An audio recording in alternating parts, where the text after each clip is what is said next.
Welcome to Getting to Yes, the video workshop on negotiation.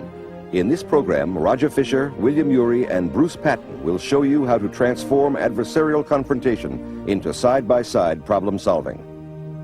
Hello, I'm Roger Fisher, here with my colleagues Bill Ury and Hello. Bruce Patton. Hello. Welcome to the video workshop on negotiation.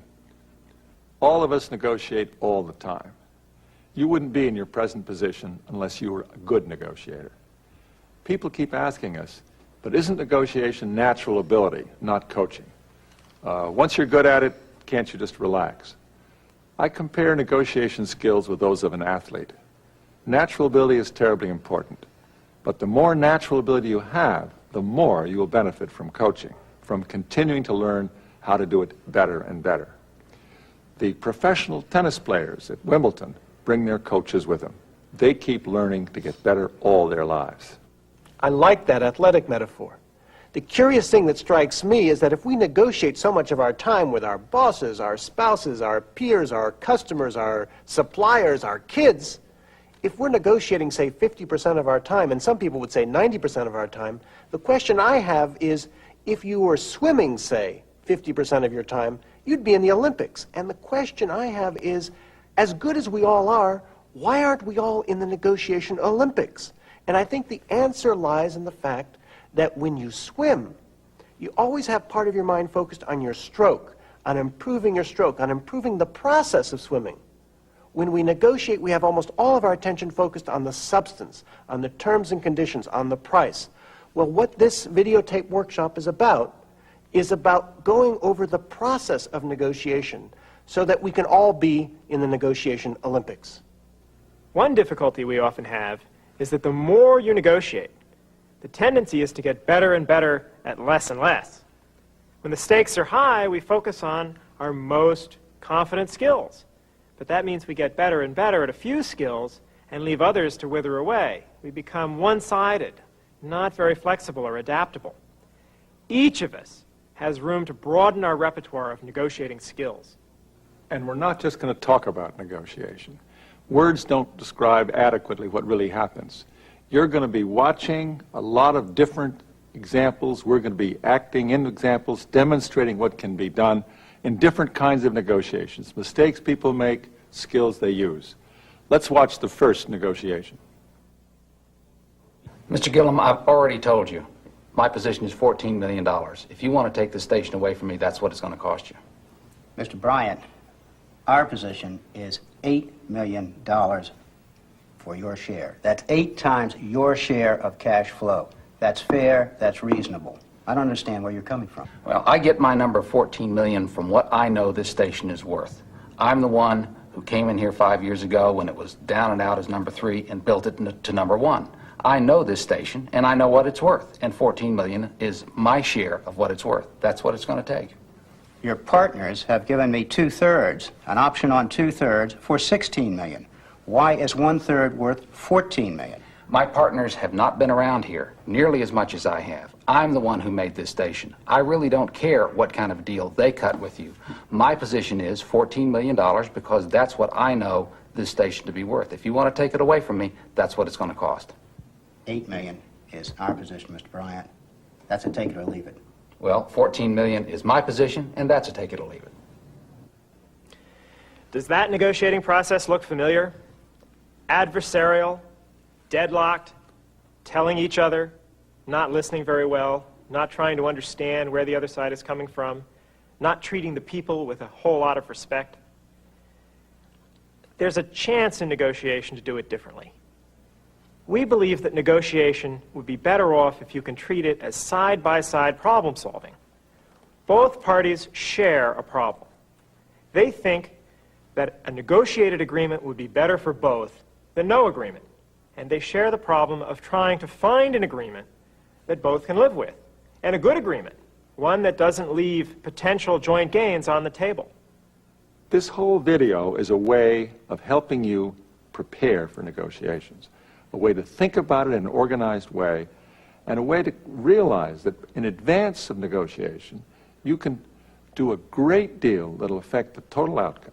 You'll thought about where you're going to end up, and therefore you know where to begin. In other words, we want you to have always part of your mind focused on the process of negotiation, before you go into the negotiation, during the negotiation, and then taking also a few minutes after the negotiation to ask yourself, what went right here? What went wrong?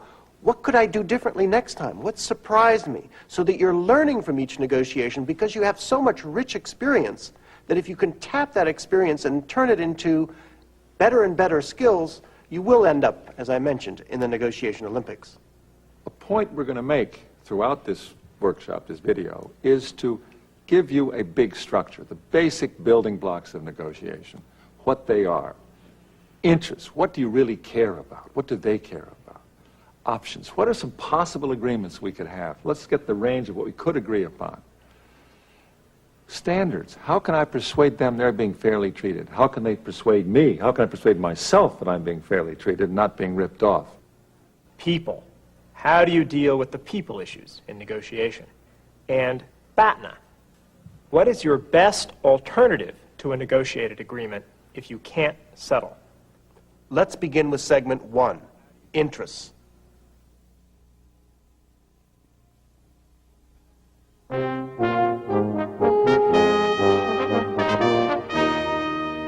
Segment 1, interests.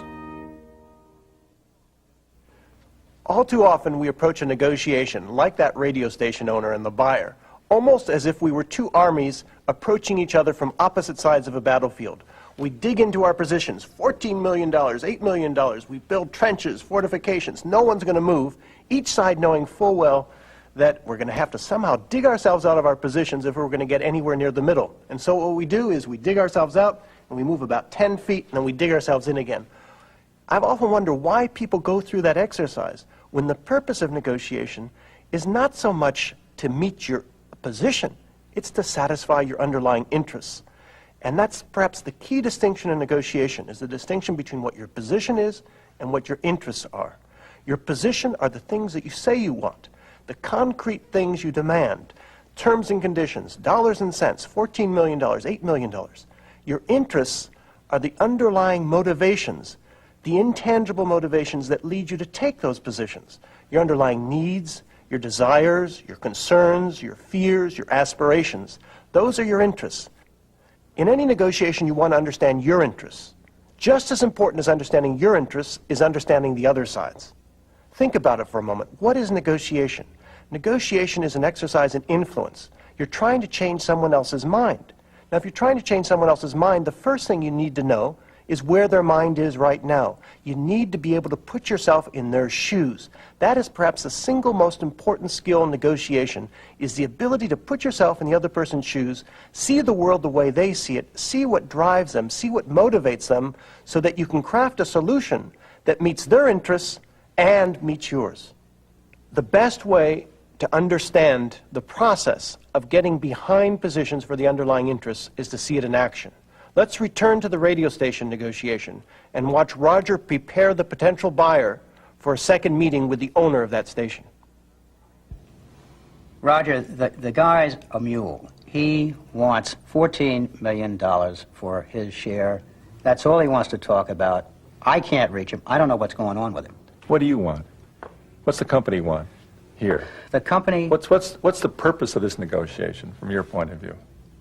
The company wants the station. It's a good station. We'd like to buy it. It would fit nicely. It's got some profits we could offset against some losses. You told me you've already got an option on 2/3 of the station from the other owner. Yeah, I've got to have 80% of the station before I can put the losses and the profits together. I can't do it without 80%. You need 80% of the station. 80%. And when you get the station, what do you want of it? What are you going to do with it? Well, it's a good station. There's no real sense in changing it. I'd like to have a good transition, one that doesn't look like we've taken over the station. Want to keep the talent, want to keep the management, generally make no waves in the market. What I'm doing here is looking behind the company's position, $8 million, and the radio station's position, $14 million, for the underlying interests, the concerns that lie behind that. I'm trying to find out what Mr. Gillum wants, what kinds of things he needs, not just wants, but what he really needs to satisfy his concerns. And then we'll look at the other side, the station owner, needs. So you need 80% ownership in order to have the consolidate the Yeah, books. that's the number. And on the operation of the station, what do you need there? What do you want there? Well, I'd like to have a good operation, a good smooth operation. Basically, what it's been doing. Let's go talk to him and see if we can find out what his concerns are. Lots of luck. You've just seen the most important part of a negotiation, which is the preparation. Most negotiations are won or lost, done well or done poorly, even before the negotiators get to the table, simply in the quality of preparation that they bring to that table. You can't wing it in negotiation. You put yourself at an enormous disadvantage if you do that. Let's watch Roger Fisher use the value of effective preparation to negotiate on behalf of the buyer. Mr. Bryant, what do you really want out of this situation? As I've said, I want $14 million. I made that very clear. What would you do with the money if you had it? Well, I don't think that's really any of your business. Fair enough, but I want to understand what you care about, because if we're going to make a deal, it's only with your agreement. It's only a deal you want. What do you want in this station? What I care about is this station. This is more than just a job for me. It's something that I thoroughly enjoy. I built from the ground up. I feel like I'd be selling one of my children. In talking with Mr. Gillum, I discovered that what his company really wants in owning the station, they want to own enough of the stations so they can consolidate their books with the other stations that you've got, a number of other radio stations. That means you have to have... I have to have 80%. 80% ownership, not 100%. No, I need 80%, but I got to have 80%. And the two-thirds you have an option on is not enough. No, I got to buy his share. See, the fact he doesn't need it all makes me think there may be some possibility of an arrangement here which leaves you with the station. Well, that 80% is something new. I didn't hear that the first time, but... No, he wanted to buy a station. 66% wasn't enough. But what do you, would that meet some of your concerns? Well, not really, because suppose I continue as an owner in a minority position. Sure, that's where I am now, but would I have creative control?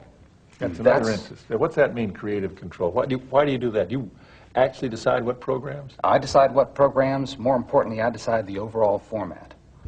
Creative control. What else do you like? I like the ability to manage the station. I like the ability to participate in its growth. We got management, participation. Does your company object to such things in other stations? Roger, it sounds like to me he wants the world. He wants a ton of money, he wants creative control, he wants management, he wants the whole 10 yards. We're looking at what his interests are. What are your interests? You have no interest in changing management. Not per se. I have some concerns. What are they? Well, I'm not sure that Mr. Bryant and my company get along. He's just said, you know, how big companies operate. If we don't get along, if this station goes in the dumpers, I've got the risk. Well, what do you need an interest there in protection against downside. If the station starts losing money or not doing well, you want some kind of downside protection. Yes, I need downside protection. And you wouldn't mind his getting a piece of the action going up if it goes well. Well, you know, again, I'd have to work with him to find out, you know, how he's going to run this place and get comfortable with him. Right now, we're not doing too well. Oh, I think you're doing fine. You're disagreeing about money, but let's come back up to the money question. If you bought out half Mr. Bryant's interest right now, you were offering $8 million at 8 times cash flow for his share. Half of that would be $4 million 8 times. Suppose we split the difference between, I'm just not asking for commitments now, I'm just trying to think a little bit. $4.5 million would be 9 times cash flow for a share of interest. And you're not taking the station away from you. You would, as I see this thing, you'd still be the station manager. It's your station. You're still running it. You're an owner of it. But for how long? I mean, now we've talked about different kinds of contracts, and maybe some of those would work. There might be different triggers in there. You want a long term. I want a long term. And you? I'd like to have as short as possible. Why? He's an unknown to me. You know, we've got some risks in here. We're putting up a ton of money. He's run the station for 5 years. Well, you know that track record. The radio station's initial position, as you'll recall, was $14 million. But as the negotiation unfolds, you begin to see what his underlying interests are. He's interested in continuing to be a manager of the station. He wants to remain as an owner of the station. He wants a good price. He wants the ability to make more if the station does well. And he wants to stay in the community. That's the central point, looking behind positions for what are the underlying interests, asking why not, and putting yourself in the other person's shoes. Those are the main points we want to leave you with at the end of this segment. The purpose of negotiation is to satisfy your interests and the other side's interests too. Now, the reason you spend so much time probing behind positions for what are the underlying interests is to be able to invent options that satisfy both sides' interests. In the next segment, we're going to look at exactly how you go about the process of inventing those options for mutual gain.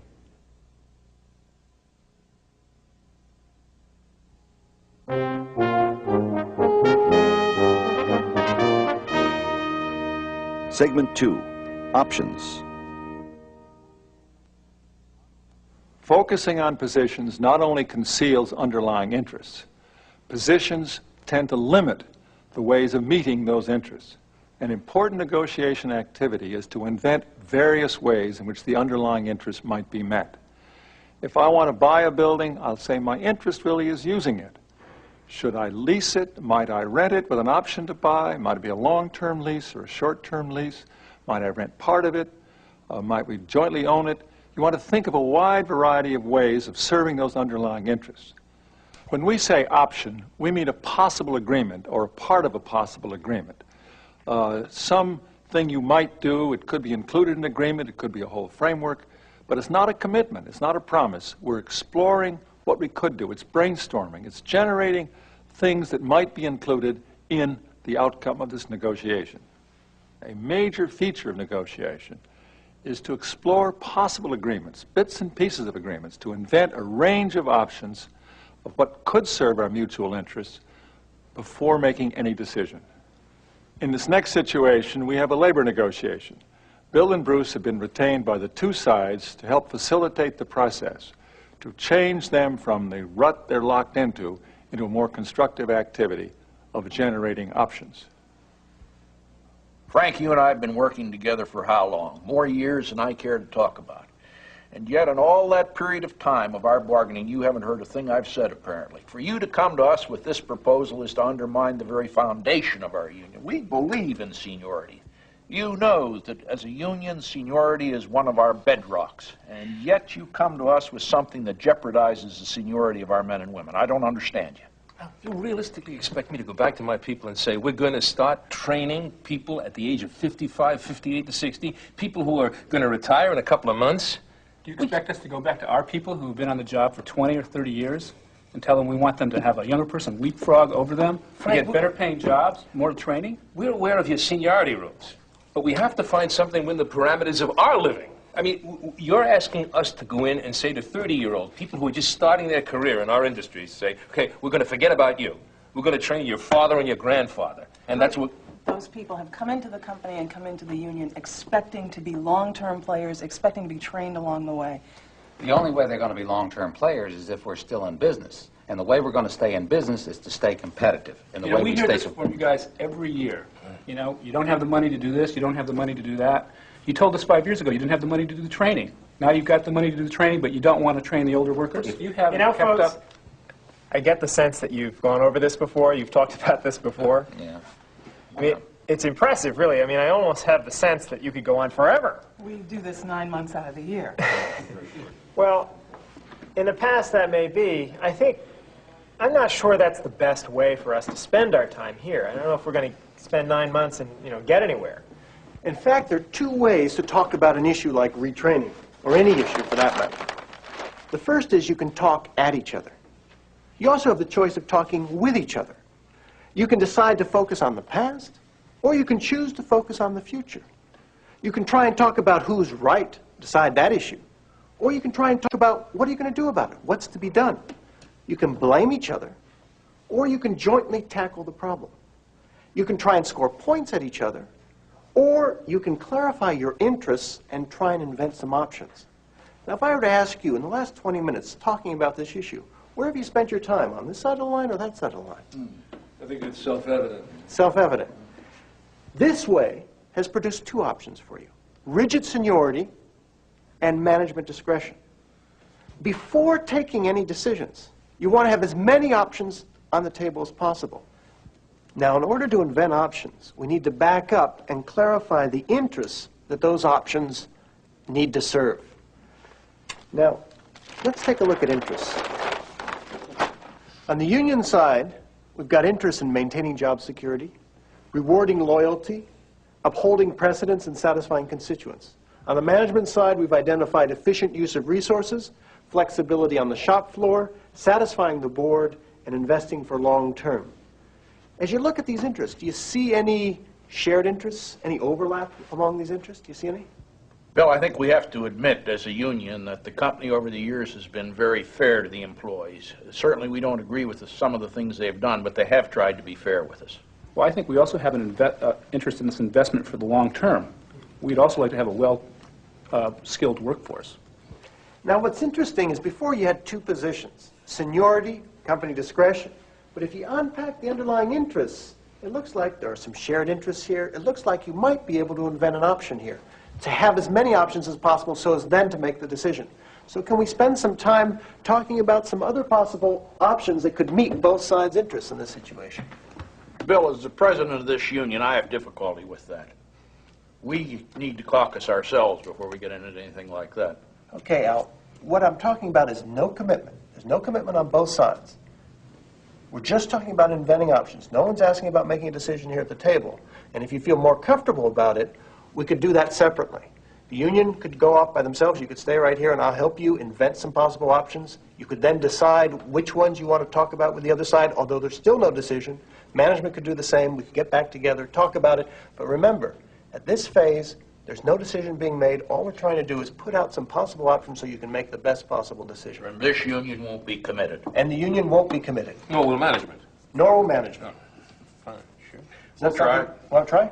Okay. And remember, your mandate here is to come up with options that satisfy your interests, but also you think the other side could live with too. Options that satisfy both sides' interests, with no commitment whatsoever. Okay? No attribution, no commitment.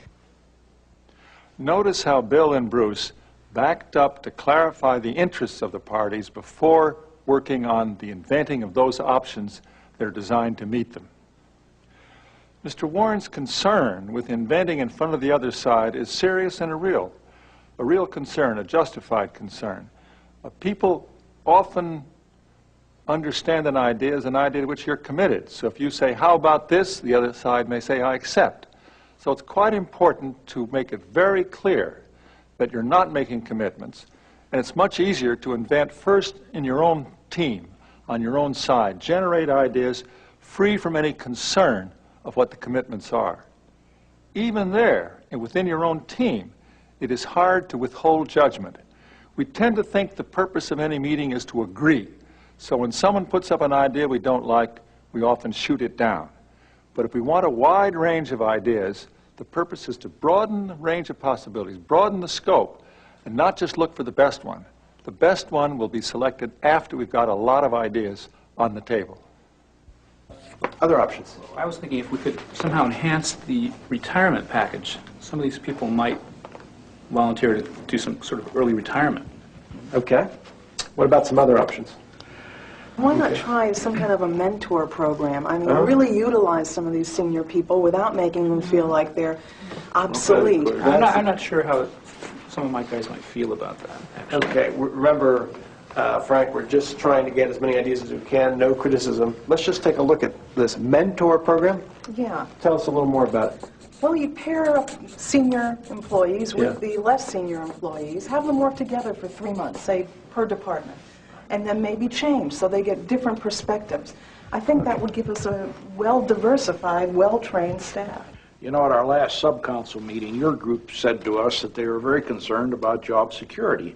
And if we go on some of these, I think it endangers their job security. There's got to be a solution to that.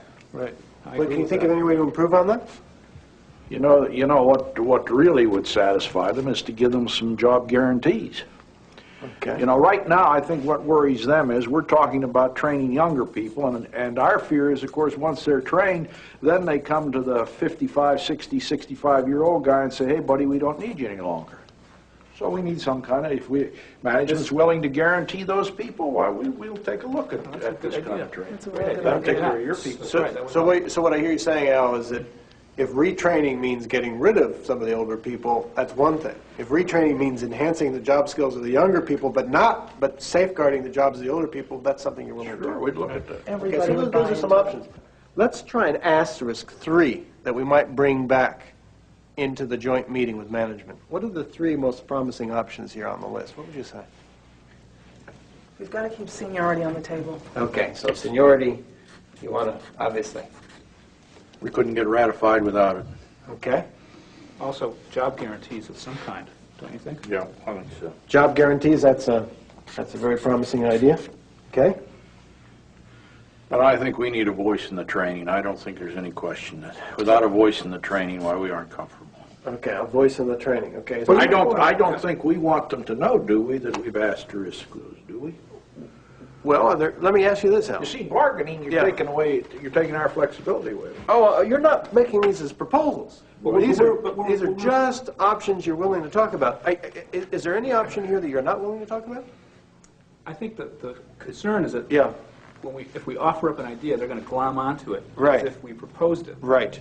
You need to know that the first time they glam onto one of those and say, boy, we'll buy that, we're walking. Al- Because you've told us these are just things we're going to talk about. Sure. Al, I'm going to be onto them long before you walk. Remember, the ground rule is no commitment. All And right. I'll see to it that that ground rule is maintained. Once the union team focused on the task of inventing options, they were able to come up with quite a few. It is a very important activity to brainstorm. The rules of brainstorming are quite clear. You set aside a time, no criticism, no commitment, just invent ideas. However short the time you have, it is a good idea to have some segment of time in which people are asked to explore, let their mind wander, and think of things that might meet the underlying interests. So, let's continue. There's some interesting options put up here. How would you improve on these? How could they better be developed to meet your interests? Where do you see some overlap? Frank, if you are serious in looking at our option on co-design, I have the feeling that we can work something out on your first item, management discussion with improved early retirement. I'm simply saying that without any commitment to it, but it seems to me there's something we could do there because we could provide an opportunity then for our older people to be involved. And in some areas, we could have the older employees train the younger employees in those technologies where they're expert, and then in the newer technologies, why we'll look to some other source of training. We may actually be able to do that training in-house, and then for those technologies which we're going to require more, we can send that to the community college, and we might be able to pay for that also. Oh, I like that idea, because a lot of people have told me they want training in areas where we don't presently offer any training. Let's make sure we get these options down, because it sounds like you're really getting somewhere. Now we've got a lot of possibilities. Yeah. Why don't we start to flesh some of these out? Inventing options enhances a negotiator's power. If I have a lot of options on the table, I'm better able to work out a solution that meets your interests and mine. I'm in a stronger position the more options I have. Often, options will simply solve the problem. You will have a good solution that meets the interests of both parties. Not all options are created equal. You have to evaluate them, and evaluation, as you saw, comes after the brainstorming session. We do not evaluate during the middle of brainstorming. In some cases, there are conflicting interests that cannot be solved by inventing options. There, we need other methods. In the next segment, we will look at the power of independent standards as a way of moving toward agreement.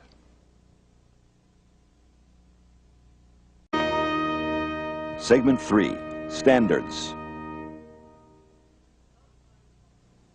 Sometimes interests conflict, and you can't find a creative option that satisfies both sides. Often when that happens, the parties end up in a contest of will, where one side or the other has to back down.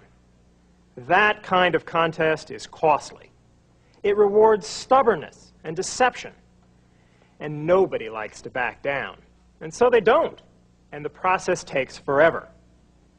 A better way to resolve conflicting interests in most situations is to use independent standards.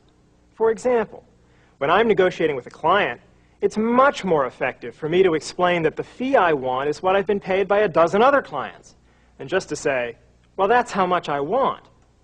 It's hard to back down to the other side. It's much easier to go along with an independent standard, such as market value, precedent, or industry practice. Standards can be used as both a sword to persuade the other side and as a shield to protect yourself. As a sword, standards allow you to explain to the other side why your proposal would be fair for them, as well as for you. As a shield, standards allow you to explain why their proposal doesn't feel fair to you, wouldn't be appropriate according to some objective standards or precedents. Standards aren't created equal. You can look for the standards that are the most relevant, the most appropriate to the situation you're talking about. And some standards will seem more persuasive than others. Let's watch in this next negotiation how the standards can be used on both sides to narrow the difference and the differences between the parties. In this situation, I'm coaching a consultant and their client in a negotiation about the consultant's fees. Tom, we've been holding down fees now for 4 years. You know we've been working with you every time you run into a difficulty. The time has come and we need to pay back. This year we need a 13% increase. That's outrageous. It's too much. We were thinking 4% walking in here. Maybe it's time we need to talk to the competition. It's already tense. And the reason is, all they've put out on the table is a position, a number. They haven't even begun to explain where that number might have come from. What's the rationale, the legitimacy that lies behind it? Chuck, maybe it would help if you explain where that 13% came from. All right. Tom, if you raised your fees to us by 13%, they would equal the average fee we get from our clients across the country. And Tom, what about you? Where did that 4% figure come from? You seem pretty strong on that. You know, we've just gone through a long negotiating process with unions and the whole 9 yards on salaries, and we've come with across-the-board 4% increase. I must say, our internal increases look like 10 to 11% for management. Look at that. As soon as they get out a single rationale from one side or the other, they can begin to discuss, well, is that the most appropriate standard for this situation? And then they can begin to have a dialogue. Let's keep going. Is 4% for your managers as well? No, upper-level management. So 8.5%. Yeah, how about your lawyers? What do you pay your lawyers? Well, we pay them by the hour, $2.25 an hour. But 13% is too high, Chuck. This is St. Louis. Well, you're right, it is St. Louis. But Tom, even in St. Louis, I mean, you'd have to raise your rates to us by, or I'm sorry, your fees to us by at least 9% if you were going to pay us the average we get for clients in St. Louis. Well, what does 9% mean in terms of your hourly salaries across the board? Average it out. Well, first of all, you've got to break out expenses. We haven't done it in the past, but take expenses out. And if you combine the highest hourly rate and the lowest hourly rate, you know, we've got a team working with you in various assignments, it would be about $125 an hour. And you said that's the lowest hourly rate of anyone in your St. Louis office? That's correct. Average. Who do you have to sell this fee to? My board. Would it help if you could say that? That's the lowest hourly rate any client is getting in the St. Louis area? Yeah, I think it's important for us all to feel that we're being given the best rate in town. I mean, after all, we've got to be one of your largest clients, certainly here. That's a lot less than what you're paying your lawyers, too. Yes, it is. Lawyers offer specialized services. Well, maybe I can live with that. It sounds as if I could sell it if you can provide me with something I can take to the board to convince them that indeed this is the lowest. I can I can go back to the office and verify that, but I'm confident that that would be equal to the lowest average rate paid by any St. Louis client. And I can provide you with a memo, for instance, you can give to your board. Yeah. What about you, Chuck? You said that'd be a 9% increase. Could you live with something like that? Well, it's not as much as I had hoped for. You're going to have to talk to your other partners, presumably. Right. However, I think it's probably going to be the largest increase of any client in our office. And if that's right, it ought to satisfy my partners. So here, by looking at the rationales, the standards that lie behind the positions, the ideas, the options that the parties have been discussing, you not only get some new options on the table, you narrow the gap between their differences. And note, in the solution that they've come up with so far, they haven't even had to agree on any single standard. One side is going to portray it to their constituency as the lowest hourly rate available to any client in the geographic area, while the other portrays it to his partners as the highest increase anyone has come into the office and gotten from their clients. So both should be happy, both should be able to live with it. That's the difference. Think where they started. 13%, 4%, bare numbers on the table. By looking to standards, rationales, legitimacy, and talking about which standards are more appropriate, they've found an option they can both live with. As you've just seen, one of the most powerful uses of independent standards is to help the other side persuade their constituents. And of course, they may help you persuade your constituents as well. When interests conflict and you can't find a creative option that satisfies both sides, be prepared to use independent standards to persuade both parties that an agreement is one that treats them fairly. Interests, options, and standards are a great way to deal with the substantive issues in negotiation. But negotiators are people first. Dealing with the people issues in negotiation is the subject of our next segment.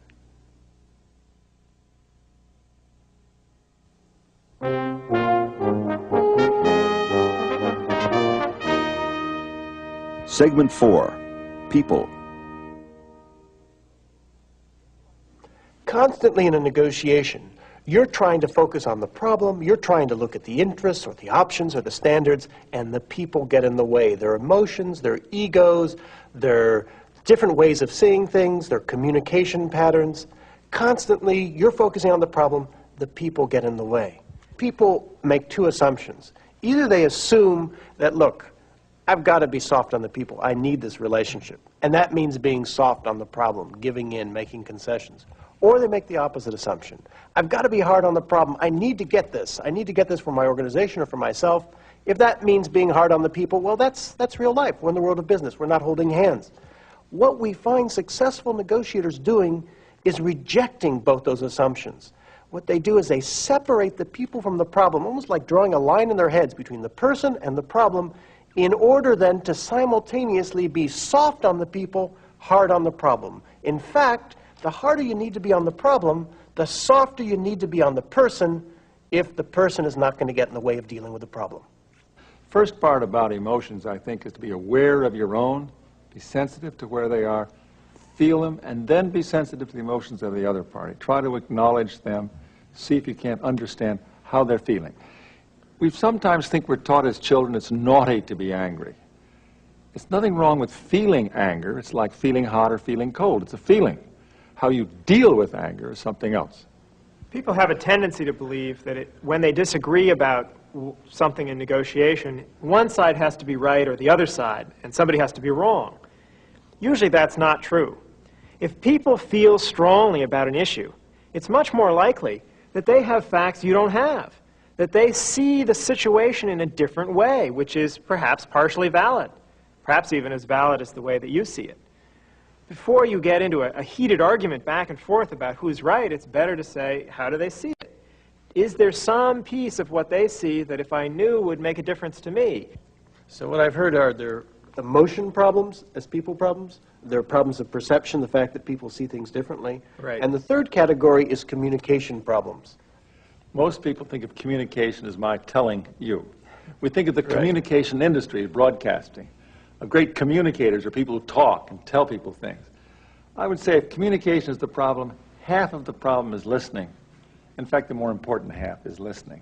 Because unless I hear you, unless I understand where your head is, what you're thinking and feeling, I'm shooting it in the dark. I don't know what. So listen, active listening.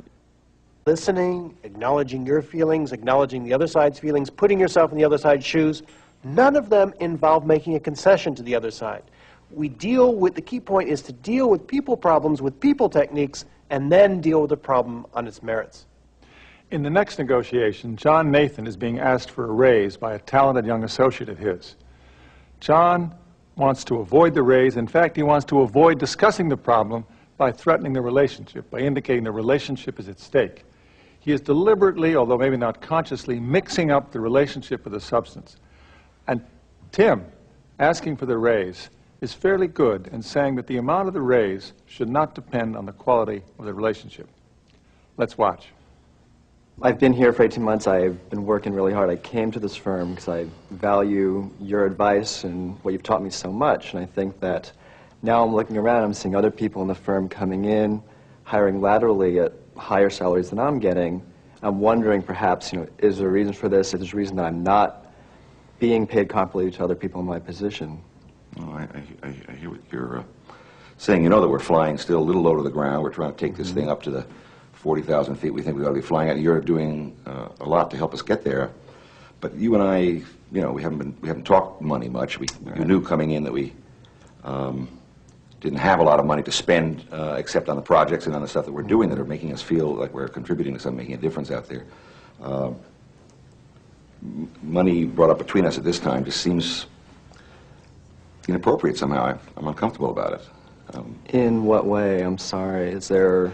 I began by saying I'm proud of you, and I did feel corny about it. I mean, I do feel like your uncle or your dad. I mean, I brought you along. I think you'd say that you've learned quite a bit from me. Absolutely. If I in any way implied that the relationship was not important to me or was not the most valuable thing, I am sorry about that. I've learned so much from you, and it's something that no matter where I work or whatever I do, what I learned from you is going to be so important to me. But I think we need to separate that somehow our working relationship and the work I do for this firm needs to be looked at separately. And my salary requests are really for what I think I can contribute to the work of this firm. Okay, so you just want to talk money, basically. Yes, money in terms of what I can do for the company, what I can contribute. No, I understand. I mean, I talk money with people all day long. You've heard me talk money. Half of the business is talking money. That's the part of the business that I like least. The part of the business I like most is what we do together.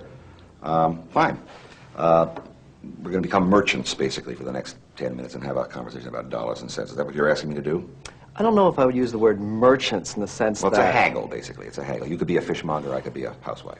I even haggle. I don't like the word haggle that much either. I think what I would like to do is to say, yes, I am very committed to this company. I would like to see on a work-based relationship something that is comparable salary-wise. And I don't want to bring in our relationship and the reasons I came to this firm, what I've learned from you, as combine this. I'd like to keep them separate.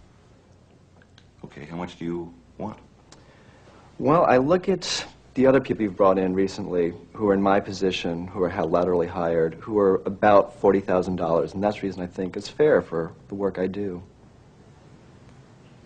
You're being paid $32,000 now, Tim. Yep. $32,500. Mm-hmm. And you're asking for a $7,500 raise now. Right. I need to hear one thing clearly from you. Are we in ultimatum mode here? Are you saying, pay me the $40,000, give me the $7,500 raise today, or I'm gone, I'm out of here, I'm up the next step on the ladder? Is that where we are? Absolutely not, John. I would never leave you today. I would never walk out on you. That is something that I just would not do, and purely because we value our friendship so much, I would never do anything like that to you. All I want is to be treated fairly. All I ask is that I be treated for my work the same way anyone else in your firm is treated. Tim was good there. It's amazing. Every time John would bring something up, he'd reaffirm to John how much the relationship meant, and then say, but how much I'm paid is just a question of what's fair in the office. I don't want to feel ripped off. It's almost like when someone says, trust me. That's right. You should answer, of course I trust you. And common business practice would suggest that I run this by my lawyer. Now let's watch a negotiation between a professional and a manager. The professional is concerned about her schedule. She doesn't think that she has enough time at home with her child. Here, perception plays a role. The manager has a very different view of the fairness of the professional's schedule. Let's watch. Irma, I'm having trouble doing this job and taking care of my child. I came home last night after being on the road for 7 days, and my daughter didn't even know who I was. She wouldn't have anything to do with me, and I'm at my wit's end. This is so crazy. I feel like you have scheduled me week after week on the road. I feel like I've done my fair share.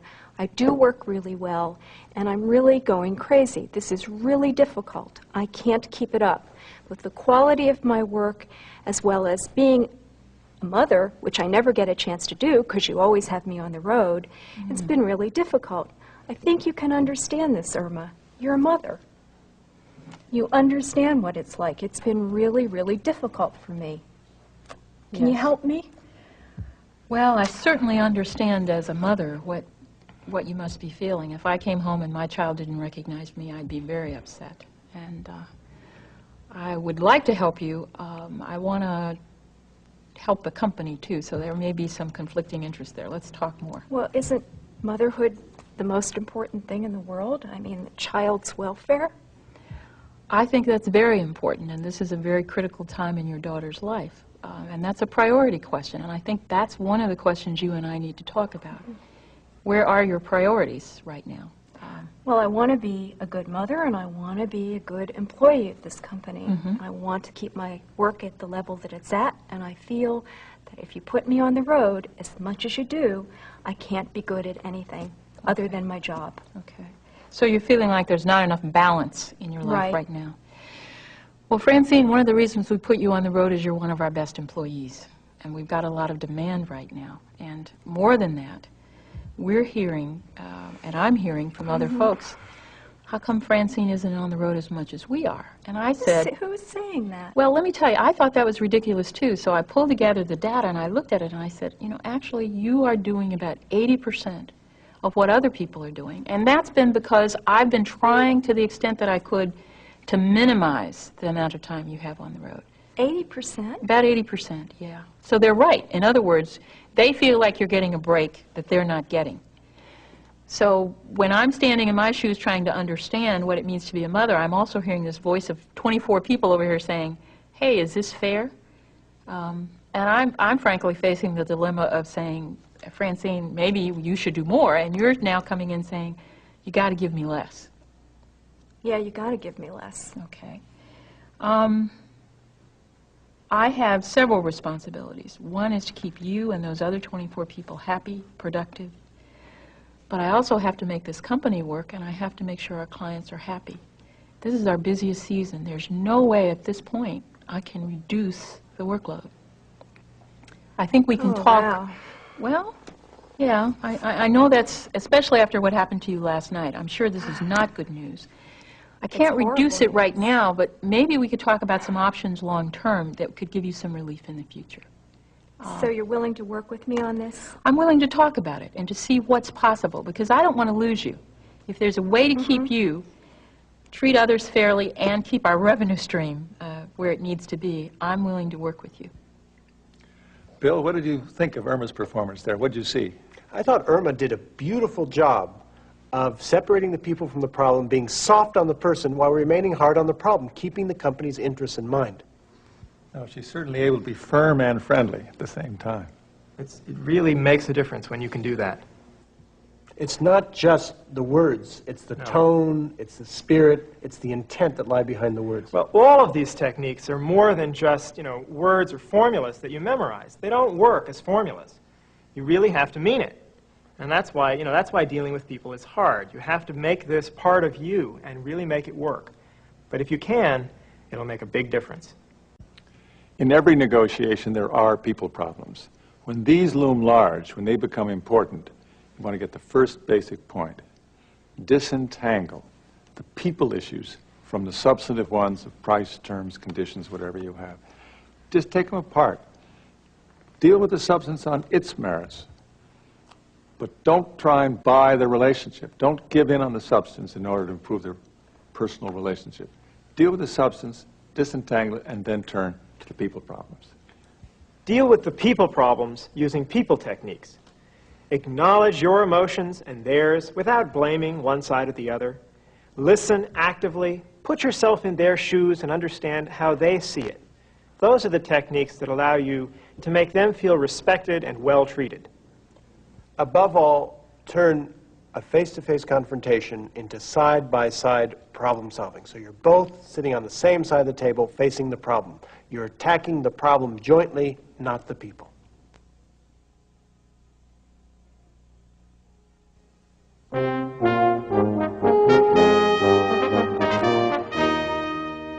Segment 5, Alternatives. In every negotiation, there's a dilemma.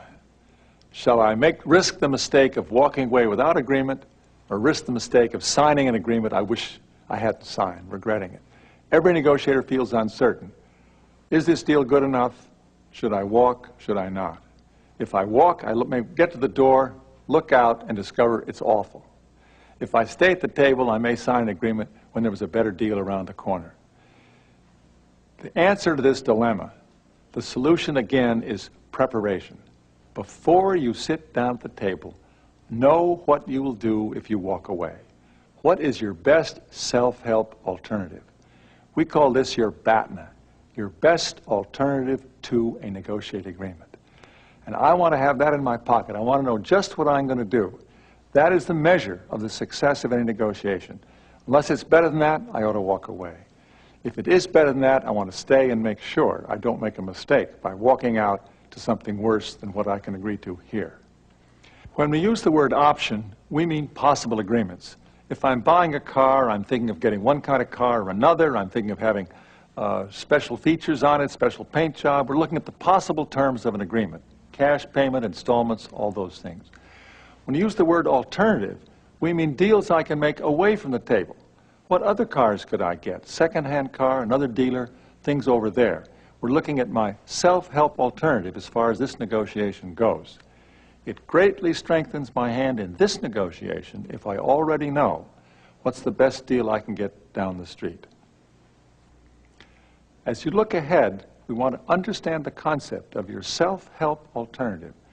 What you will do, you want to look at the range of possibilities, find the best. That's your BATNA, your best alternative to a negotiated agreement. Now let's look at Bill Urey, help an account team prepare for negotiation by understanding their walkaway alternative, by understanding their BATNA. So I just have one question for both of you. What are you going to do if you don't make the sale? It's not going to happen. No. I mean, there's, no question involved. We're making the sale. We're ready. It's all we're here. going. We've been working on this for 6 months. It's all ready to go. Dorothy and I have been working our chops off to get this thing set. Okay, well, I realize that. But let's say it's, 95% sure that you're going to do the deal? It's 99% sure. 99%. We're not even looking at the Okay, well, let's just look at that 1% for a moment. Why? Because you don't want to go into that negotiation with one hand tied behind your back. It isn't. No, When you go into a negotiation, you 25% of my need to pay know this year, probably. what you're going to do if the negotiation fails. not What's the gonna harm in it? Let's take a look. Preparation. Know your walkaway alternative. At what point would you walk? We can't. Would you That's take not any even deal? a consideration. Would No, you take because any he's deal? going to sign this. Any deal whatsoever? Well, of course not any deal. The deal that Okay, we propose we're going to take. But what if they don't go with it? Or what if it's delayed? What's going to happen? Let's just take a look. It's just useful to take a look at what is your walkaway alternative. You're going to negotiate with more confidence if you know what your walkaway alternative is. I didn't even know this. I thought this was the sign-off. I didn't even know the negotiation already happened for the last 6 months. Yeah, this is supposed to be just sign on the dotted line. Yeah, I mean, we're ready. This is a common and wholly understandable response, this kind of resistance to figuring out what are you going to do if the negotiation fails. In this case, these two have put everything into this deal. They don't want to even think about what's going to happen if the negotiation fails. Yet it's a classic mistake not to know what you're going to do if the negotiation fails. Knowing your best alternative gives you confidence, and that confidence translates into power. It's absolutely essential before you go into negotiation that you know what your best alternative to a negotiated agreement is. So, where are we? What are you going to do? We're in shock. Just think about it for a moment. Well, we can do what we always do, I guess, is market to some other people. Yeah, Try to. Okay, so that's one. Start this Got all one over alternative. again. And who would you market it to? I mean, there are two people we planned on, 2 clients we planned on calling after we sign this today to start our next 6-month routine, and, High Output's one, and we were going to call PD Design is the other. PD Design. Have you talked to these people before? I mean, we've made a couple initial calls, but nothing. Nothing serious. We really haven't had time, We've given been so the busy. amount of effort Right. we've been putting into this deal. That's understandable. But let me ask you, could they, if you did do a deal with them, could they use most of you could take advantage of most of the effort you've already put into I mean, we'd have this to. proposal? We'd have to structure things differently. The specs would be different, but yeah. Yeah. Would it be useful to meet with PD and High Output before the meeting? Find out what the chances are for a sale? Explore it with them? You know the people at PD. Who would we call? Well, we could call their marketing right away. I could do that. Yeah. That wouldn't be that hard. I No. mean, making a phone call isn't that hard to what? No. Set something up? Yeah, we could. And do actually have a conversation with them and Yeah. some initial exploration? Yeah. Does that make you feel better? I mean, if this is a scenario that we're buying into, I guess it would. I didn't plan on it, but, yeah, I guess it would. The facts are not immutable. Not only should you know your BATNA, but you should think about what you can do to improve your BATNA. What can you do to improve your walkaway alternative? Are there steps you can take? In this case, there are steps that they can take to not just know that they could go to another client, but actually develop another proposal so that they've got something in their back pocket when they negotiate. If something goes wrong in that negotiation, they're going to negotiate with more confidence because they can pat their back pocket and know exactly what they're going to do if the negotiation fails. That's the power of knowing your best alternative and of improving it. Now, for a moment, let's just flip the tables here. What about their BATNA? What about their best alternative to a negotiated agreement? Can they just go It's ahead not and... good for them at this point. Why not? All the time they've put into it. Yeah. All the meetings we've had, the specifications we've designed specifically for them. Well, Dorothy, they could, if they wanted to, they could go out and try to get another vendor to Yeah, but that's design going to the cost a whole lot of money, and it's going to be a lot of time, and they have, they have this end date. We're settled on when we're going to go in. They've got the service contract, and I'm sure their clients are waiting on it. That's why we're sure they're not going to back out, but the truth is, it's not a good idea for them either. They haven't pulled this as much, but other people have. They'll call over our heads. They'll call Well, then we've our got head to of clue marketing Hank and just Yeah. talk directly to them. And what's your head of marketing likely to do? Unfortunately, if we don't talk to him, he may accept whatever deal they offer. Is that what he's done in the past?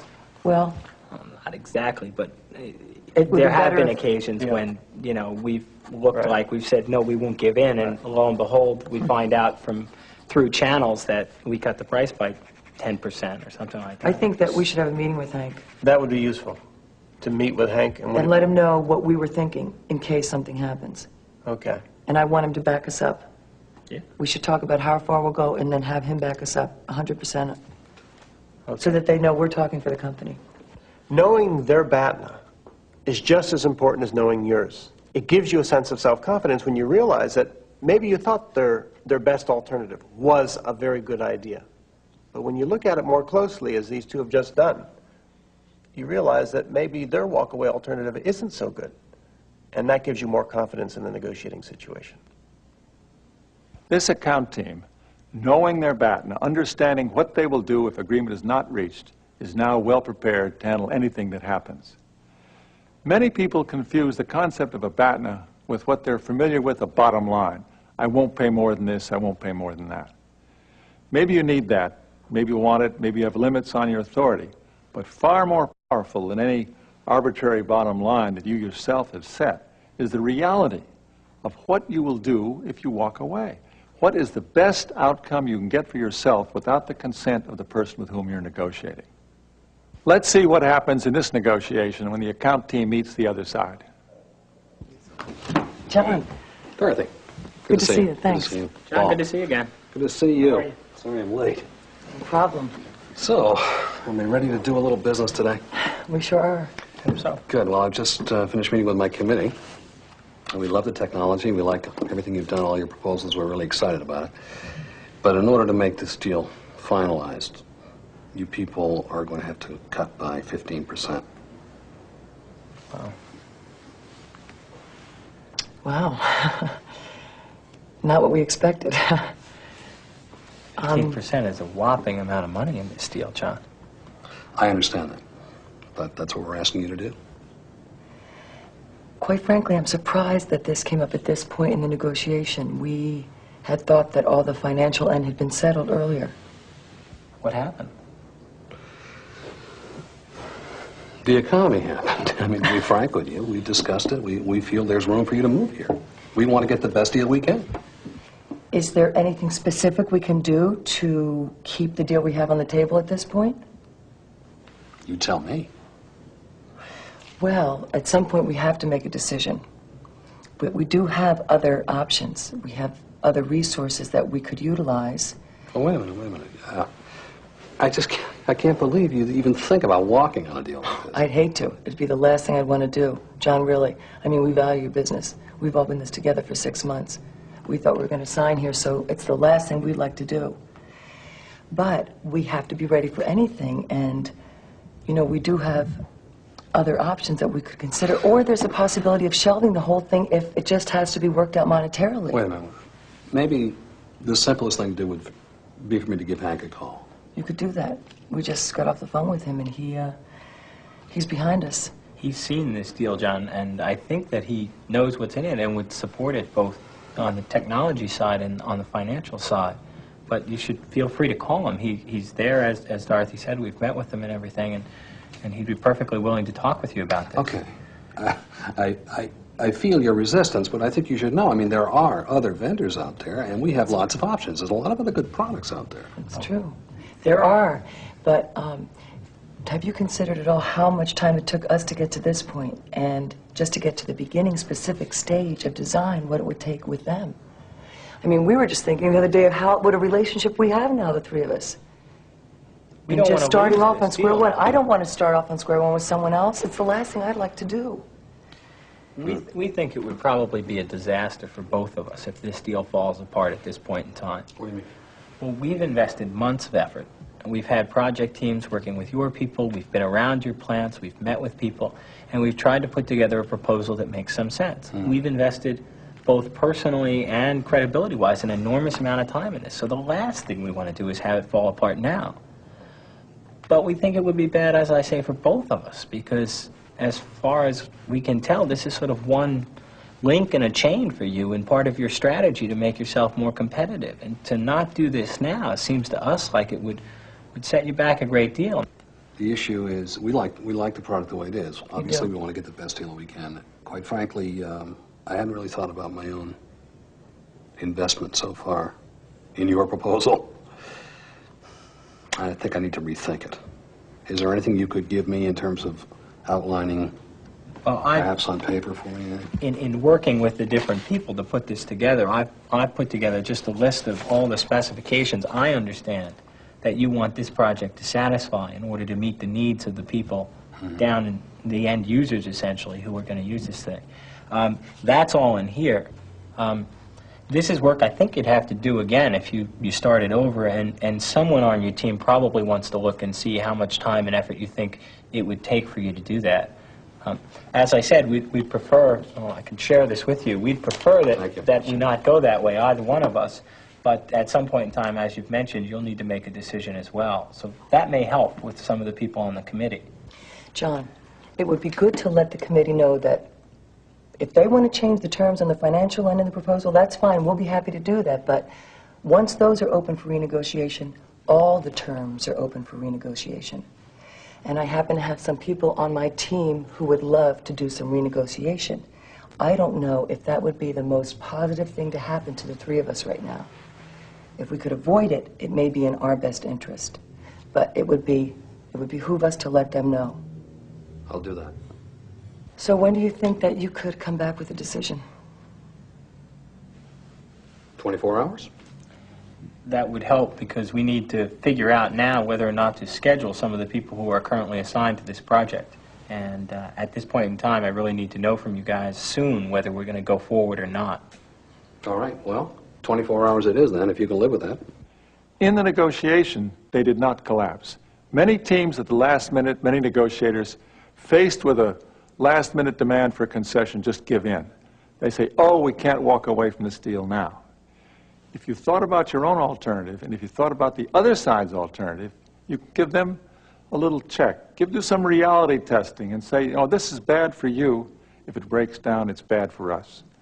Noticing how bad it is for each side makes it possible for them to get together, to reach agreement in their mutual interest. The key points in this segment are to explore your alternatives. Explore what you'll do if you do not reach agreement. See if you can improve them. And then consider the alternatives facing the other side. What is their battle? Now we've been over the basic elements of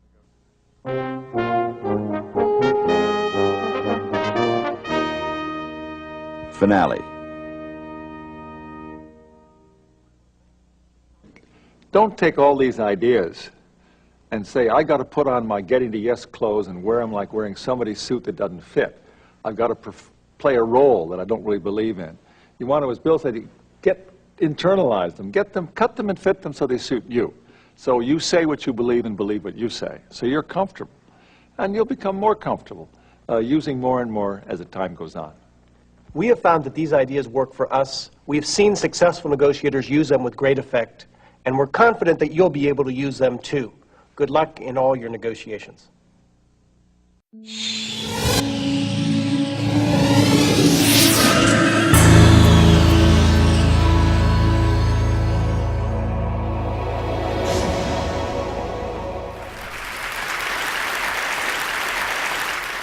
Well, the subject of difficult negotiation reminds me of one of my favorite stories from the Middle East, of a man who left to his 3 sons 17 camels. And to the first son he left half the camels, to the second son he left 1/3 of the camels, and to the youngest son he left 1/9 of the camels. Well, 3 sons got into a negotiation. 17 doesn't divide by 2, it doesn't divide by 3, it doesn't divide by 9. Brotherly temper started to get strained. Finally, in desperation, they went and they consulted a wise old woman.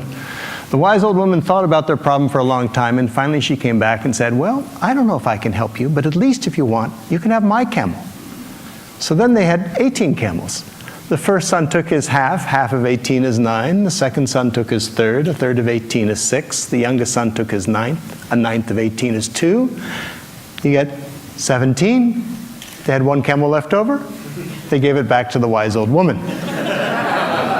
Now, if you think about that story for a moment, I think it resembles a lot of the difficult negotiations we get involved in. They start off like 17 camels, no way to resolve it. Somehow what we need to do is step back from those situations, like that wise old woman, look at the situation through fresh eyes, and come up with an 18th camel. Now, finding that 18th camel in the world's conflict has been my life passion. I basically see humanity a bit like those 3 brothers. We're all one family. We know that scientifically. Thanks to the communications revolution, all the tribes on the planet, all 15,000 tribes, are in touch with each other. And it's a big family reunion. And yet, like many family reunions, it's not all peace and light. There's a lot of conflict. And the question is, how do we deal with our differences? How do we deal with our deepest differences, given the human propensity for conflict and the human genius at devising weapons of enormous destruction? That's the question. As I've spent the last better part of 3 decades, almost 4, traveling the world, trying to work, getting involved in conflicts ranging from Yugoslavia to the Middle East to Chechnya to Venezuela, some of the most difficult conflicts on the face of the planet, I've been asking myself that question. And I think I've found, in some ways, what is the secret to peace. It's actually surprisingly simple. It's not easy, but it's simple. It's not even new. It's maybe one of our most ancient human heritages. The secret to peace is us. It's us who act as a surrounding community around any conflict, who can play a constructive role. Let me give you just a story, an example.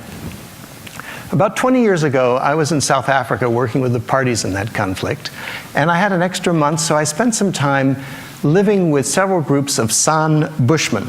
I was curious about them, about the way in which they resolve conflict. Because after all, within living memory, they were hunters and gatherers living pretty much like our ancestors lived for maybe 99% of the human story. And all the men have these poison arrows that they use for hunting. Absolutely fatal. So how do they deal with their differences? Well, what I learned is whenever tempers rise in those communities, someone goes and hides the poison arrows out in the bush. And then everyone sits around in a circle like this, and they sit and they talk. And they talk. It may take 2 days, 3 days, 4 days, but they don't rest until they find a resolution, or better yet, a reconciliation. And if tempers are still too high, then they send someone off to visit some relatives. There's a cooling off period. Well, that system is, I think, probably the system that kept us alive to this point, given our human tendencies. That system I call the third side. Because if you think about it, normally when we think of conflict, when we describe it, there's always two sides. You know, it's Arabs versus Israelis, labor versus management, husband versus wife, Republicans versus Democrats. But what we don't often see is that there's always a third side. And the third side of the conflict is us. It's the surrounding community. It's the friends, the allies, the family members, the neighbors. And we can play an incredibly constructive role. Perhaps the most fundamental way in which the third side can help is to remind the parties of what's really at stake. You know, for the sake of the kids, for the sake of the family, for the sake of the community, for the sake of the future, let's stop fighting for a moment and start talking. Because the thing is, when we're involved in conflict, it's very easy to lose perspective. It's very easy to react. Human beings, we're reaction machines. And as the saying goes, when angry, you will make the best speech you will ever regret. And so the third side reminds us of that. The third side helps us go to the balcony, which is a metaphor for a place of perspective where we can keep our eyes on the prize. Let me tell you a little story from my own negotiating experience. Some years ago, I was involved as a facilitator in some very tough talks between the leaders of Russia and the leaders of Chechnya. There was a war going on, as you know. And we met in The Hague, in the Peace Palace, in the same room where the Yugoslav War Crimes Tribunal was taking place. And the talks got off to a rather rocky start when the vice president of Chechnya began by pointing at the Russians and said, "You should stay right here in your seats because you're going to be on trial for war crimes." And then he went on, and then he turned to me and said, "You're an American. Look at what you Americans are doing in Puerto Rico." And my mind started racing. Puerto Rico, what do I know about Puerto Rico? I started reacting.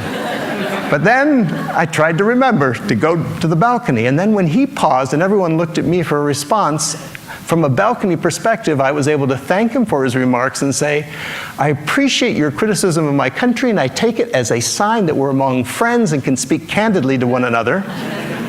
And what we're here to do is not to talk about Puerto Rico or the past. We're here to do just to see if we can figure out a way to stop the suffering and the bloodshed in Chechnya." The conversation got back on track. That's the role of the third side, is to help the parties go to the balcony. Now let me take you for a moment to what's widely regarded as the world's most difficult conflict, the most impossible conflict, is the Middle East. Question is, where's the third side there? How could we possibly go to the balcony? Now, I don't pretend to have an answer to the Middle East conflict, but I think I've got a first step, literally a first step, something that any one of us could do as third-siders. Let me just ask you one question first. How many of you in the last years have ever found yourself worrying about the Middle East and wondering what anyone could do? Just out of curiosity, how many of you? Okay, so the great majority of us. And here, it's so far away. Why do we pay so much attention to this conflict? Is it the number of deaths? There are 100 times more people who die in a conflict in Africa than in the Middle East. No, it's because of the story, because we feel personally involved in that story. Whether we're Christians, Muslims, or Jews, religious or non-religious, we feel we have a personal stake in it. Stories matter. As an anthropologist, I know that. Stories are what we use to transmit knowledge, they give meaning to our lives. That's what we tell here at TED. We tell stories. Stories are the key. And so my question is yes, let's try and resolve the politics there in the Middle East, but let's also take a look at the story. Let's try to get at the root of what it's all about. Let's see if we can apply the third side to it. What would that mean? What is the story there? Now, as anthropologists, we know that every culture has an origin story. What's the origin story of the Middle East? In a phrase, it's 4,000 years ago, a man and his family walked across the Middle East, and the world has never been the same since. That man, of course, was Abraham. And what he stood for was unity, the unity of the family. He's the father of us all. But it's not just what he stood for, it's what his message was. His basic message was unity too, the interconnectedness of it all, the unity of it all. And his basic value was respect, was kindness towards strangers. That's what he's known for, is hospitality. So in that sense, he's the symbolic third side of the Middle East. He's the one who reminds us that we're all part of a greater whole. Now think about that for a moment. Today we face the scourge of terrorism. What is terrorism? Terrorism is basically taking an innocent stranger and treating them as an enemy whom you kill in order to create fear. What's the opposite of terrorism? It's taking an innocent stranger and treating them as a friend whom you welcome into your home in order to sow and create understanding or respect or love. So what if, then, you took the story of Abraham, which is a third side story, what if that could be actually because Abraham stands for hospitality, what if that could be an antidote to terrorism? What if that could be a vaccine against religious intolerance? How would you bring that story to life? Now, it's not enough just to tell a story. That's powerful. But people need to experience the story. They need to be able to live the story. How would you do that? And that was my thinking of how would you do that? And that's what comes to the first step here. Because the simple way to do that is you go for a walk. You go for a walk in the footsteps of Abraham. You retrace the footsteps of Abraham. Because walking has a real power. You know, as an anthropologist, walking is what made us human. Walking, it's funny, when you walk side by side in the same common direction. Now, if I were to come to you face to face and come this close to you, you would feel threatened. But if I walk shoulder to shoulder, even touching shoulders, it's no problem. Who fights while they walk? That's why in negotiations often, when things get tough, people go for walks in the woods. So the idea came to me of what about inspiring a path, a route? Think the Silk Route, think the Appalachian Trail that followed in the footsteps of Abraham. People said, that's crazy, you can't retrace the footsteps of Abraham, it's too insecure, you got to cross all these borders, it goes across 10 different countries in the Middle East because it unites them all. And so we studied the idea at Harvard, we did our due diligence, and then a few years ago, a group of us, about 25 of us from 10 different countries, decided to see if we could retrace the footsteps of Abraham, going from his original birthplace in the city of Urfa in southern Turkey, northern Mesopotamia. And we then took a bus and took some walks and went to Haran, where in the Bible he sets off on his journey. Then we crossed the border into Syria, went to Aleppo, which turns out is named after Abraham. We went to Damascus, which has a long history associated with Abraham. We then came to northern Jordan, to Jerusalem, which is all about Abraham, to Bethlehem, and finally to the place where he's buried in Hebron. So effectively, we went from womb to tomb. We showed it could be done. It was an amazing journey. Let me ask you a question. How many of you have had the experience of being in a strange neighborhood or strange land, and a total stranger, perfect stranger, comes up to you and shows you some kindness, maybe invites you into their home, gives you a drink, gives you a coffee, gives you a meal? How many of you have ever had that experience? That's the essence of the Abraham path. That's what you discover as you go into these villages in the Middle East where you expect hostility, and you get the most amazing hospitality, all associated with Abraham. In the name of Father Ibrahim, let me offer you some food. So what we discovered is that Abraham is not just a figure out of a book for those people. He's alive. He's a living presence. And to make a long story short, In the last couple of years now, thousands of people have begun to walk parts of the path of Abraham in the Middle East, enjoying the hospitality of the people there. They've begun to walk in Israel, in Palestine, in Jordan, in Turkey, in Syria. It's an amazing experience. Men, women, young people, old people, more women than men, actually, interestingly. For those who can't walk, who are unable to get there right now, people started to organize walks in cities, in their own communities. In Cincinnati, for instance, they organized a walk from a church to a mosque to a synagogue, and then all had an Abrahamic meal together. It was Abraham Path Day. In Sao Paulo, Brazil, it's become an annual event for thousands of people to run in a virtual Abraham Path run, uniting the different communities. The media love it. They really adore it. They lavish attention on it because it's visual and it spreads the idea, this idea of Abrahamic hospitality, of kindness towards strangers. And just a couple weeks ago, there was an NPR story on it.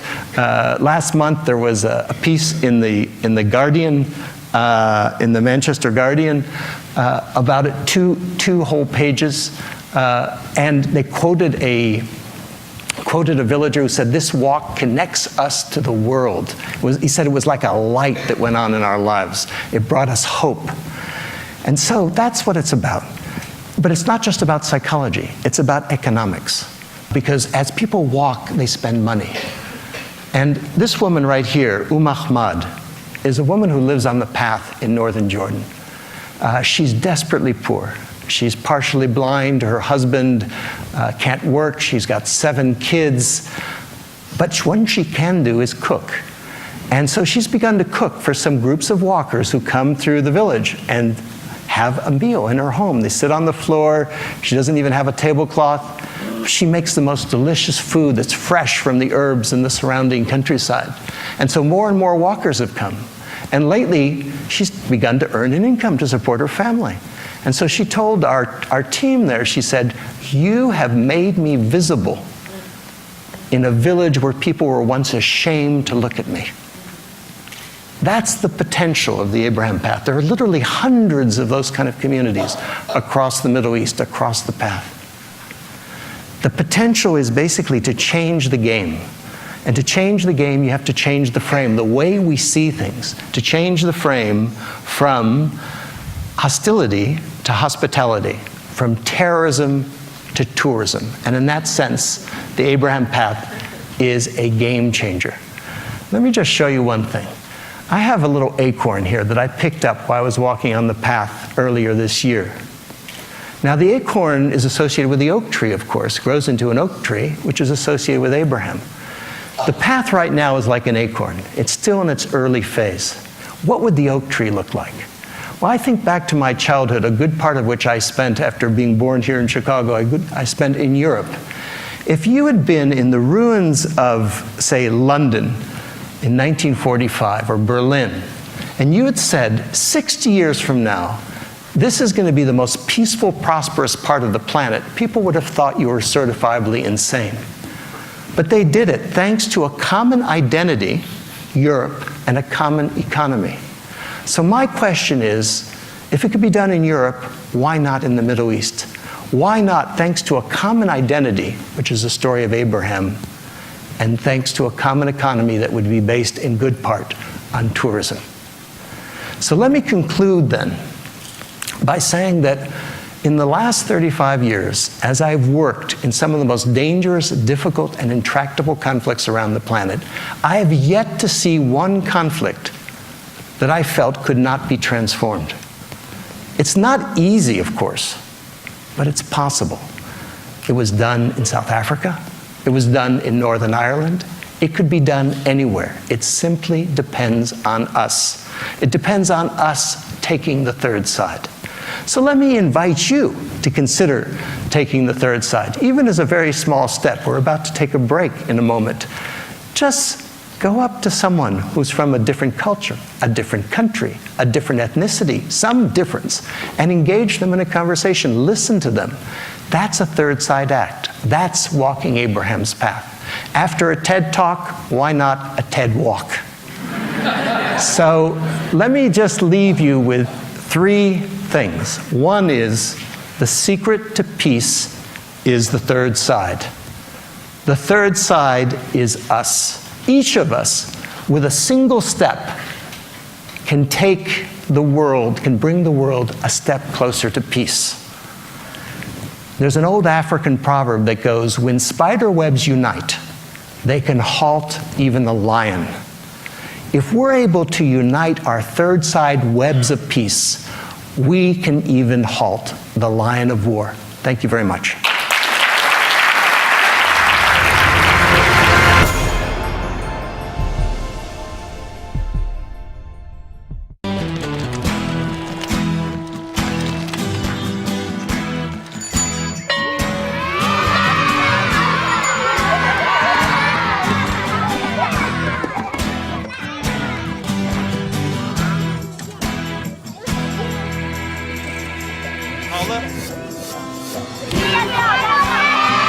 Sharing. That's video on the Human Network. Siska, welcome to the Human Network.